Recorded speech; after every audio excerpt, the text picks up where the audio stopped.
We're at Forest Park in the heart of the medical center in downtown Memphis, Tennessee.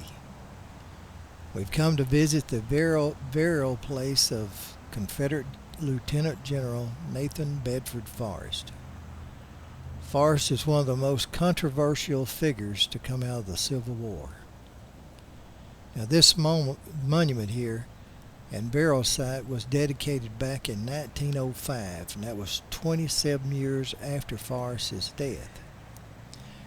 This bronze monument was cast and molded in Paris, France, and it took over 3 years to complete it, and they had to bring it back to Memphis. When it was dedicated, thousands of dignitaries and ex-Confederate soldiers and a large part of the Mid-South showed up. Some of those Confederate soldiers actually served with Forrest. The people really loved Forrest because he grew up under humble conditions.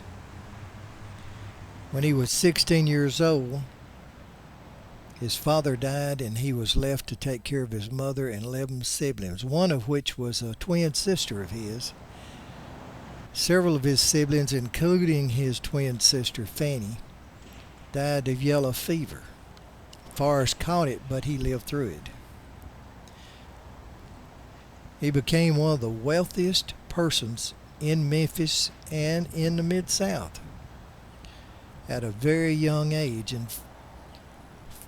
he dabbled in real estate. He ended up owning several cotton plantations. He was selling and buying livestock. He became a politician and actually was elected as city councilman.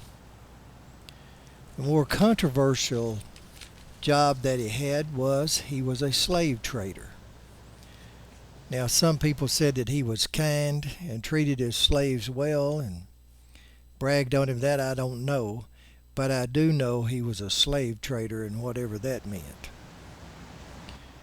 When the war started, Forrest, a brother, and his son all enlisted, and he enlisted as a private. But soon after, his political friends out of Memphis went to the governor of Tennessee and persuaded him to commission Forrest with the rank of lieutenant colonel, which the governor did, provided that he raised his own command and that he furnished everything with his own money. He did that too. But he was considered extremely wealthy for that time.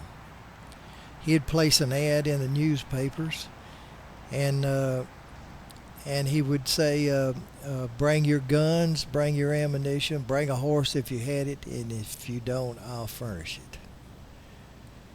Now, General Forrest had the equivalent of a 3rd or 4th grade education. He had absolutely no military training, where most of his opponents, generals, were from West Point. Forrest was wounded several times in battle, and once at Shiloh. They claim that he had at least 30 horses shot out from under him. His ability to win battles when he was vastly outnumbered has never been equaled. Now, this sat on the side of the monument here in 1904, erected by the countrymen in honor of the military genius of General Nathan Bedford Forrest, Confederate State Army, 1861-1865. Several generals, like General Irvin Rommel in 1937, came to visit some of the battle sites of Forrest. Forrest actually died in 1877 here. He was 56 years old, and he died of diabetes. Also, another general that spoke well of Forrest was General William T. Sherman. Now, Sherman was a mortal enemy during the war, but he stated, "I consider him the most remarkable leader produced on either side during the Civil War." Now, this is Forrest's wife. Of course, she's buried here with him. Her name was Mary Ann Montgomery, and she was the daughter of a preacher. And she died in 1893 at 67 years old.